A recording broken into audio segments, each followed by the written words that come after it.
Bueno, él nació aquí en Manizales, en una familia pues como las manizaleñas, de sangre azul, de apellidos, de todo. En el 55, tenía 59 años cuando se murió.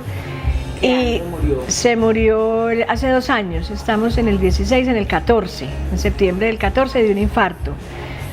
Y él estudió en Pereira ingeniería mecánica, pues tuvo una vida muy tranquila, nos conocimos en la universidad, allá nos casamos, tuvimos 6 hijos, 5 mujeres y un hombre, y era dedicado completamente en defensa de la familia, era dedicado a la familia completamente y a la iglesia, porque era un hombre completo de iglesia, o sea, él era ateo total. En la universidad era de todos los grupos ateos, pero ya casados conocimos la iglesia, ¿cierto? Entramos a la iglesia y él se convirtió en un hombre absoluto, dedicado a la iglesia, a los pobres, a servir, pues a otra cosa, ¿cierto? Y le cambió también la forma de pensar y de vivir. Era un hombre que lo querían mucho en todas partes, muy generoso, muy...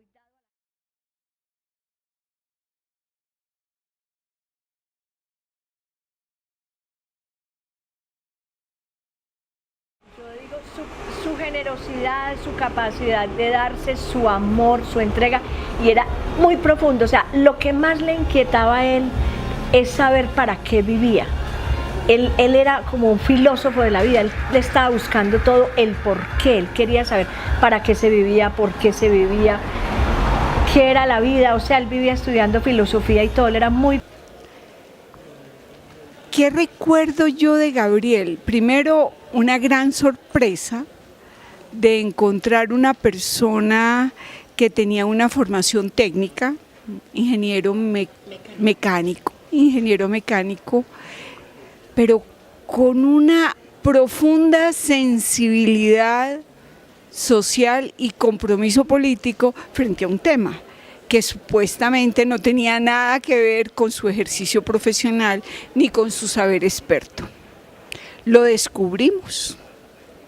Y tenía una cosa que para mí era sorprendente, y es que era una humildad tal y un respeto tal frente al conocimiento diverso y unas ganas tan enormes de conocer. Siempre estaba preguntando, siempre decía, ¿y eso? ¿Y eso como qué querrá decir? Y como esa capacidad de escucha, de acercarse, de establecer conexiones. Bueno, lo que pasa es que cuando apareció la apertura económica de César Gaviria, entonces él trabajaba, tenía una fábrica de acoples para mangueras de alta presión, y tuvo que cerrar la fábrica porque llegaron los acoples chinos muy económicos y no podía competir en el mercado.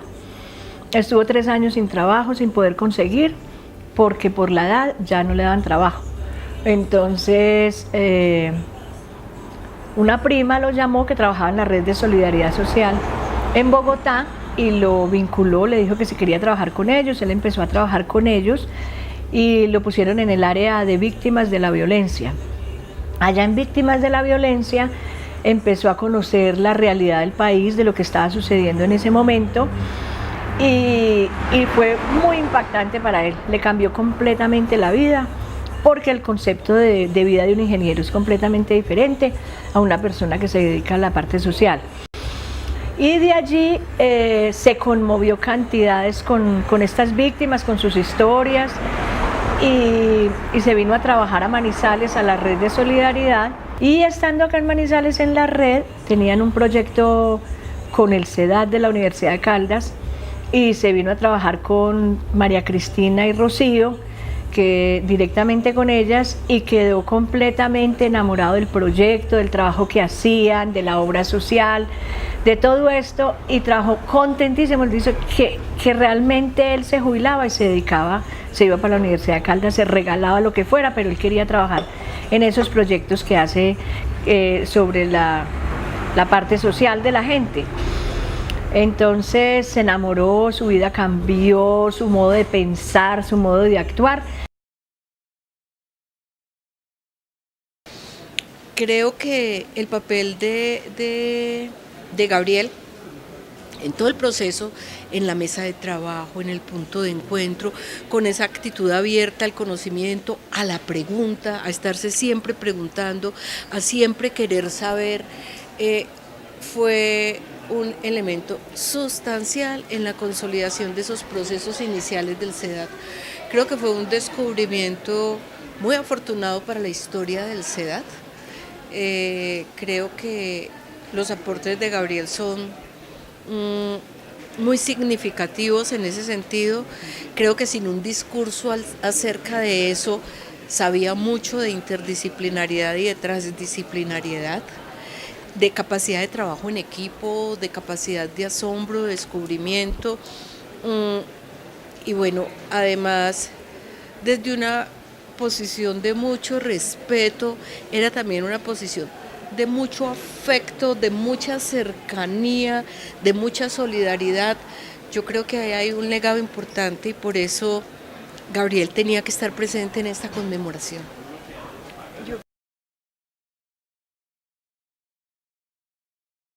Usted me nombra el SEDAT y yo me muero de amor por el SEDAT. O sea, yo estoy muy agradecida con el SEDAT, muy agradecida porque veo que él encontró lo que él tanto buscaba, que era el sentido de su vida, en el SEDAT. O sea, él encontró como lo que él quería, lo que había anhelado y buscado tanto. Quiero mucho a María Cristina y a Rocío porque fueron mujeres que se manejaron muy bien con él, que se entendieron muy bien con él, que le enseñaron muchas cosas. Y yo veía a través de Gabriel que el SEDAT era un servicio muy grande para la ciudad de la Universidad de Caldas. Eso recuerdo, aunque pues contacto directo no tuve, claro, lógicamente, pero a través de él quise al SEDAT con toda el alma. Yo quisiera también como cerrar un poco diciendo que la historia no es solamente recordar un pasado, sino que la historia genera todo un proceso de proyección al futuro. Por eso muchísimas gracias a Gabriel y a todas las personas ausentes y presentes, directas o indirectamente, que estamos y hemos estado ahí en este proceso de transiciones y de trayectorias del SEDAT.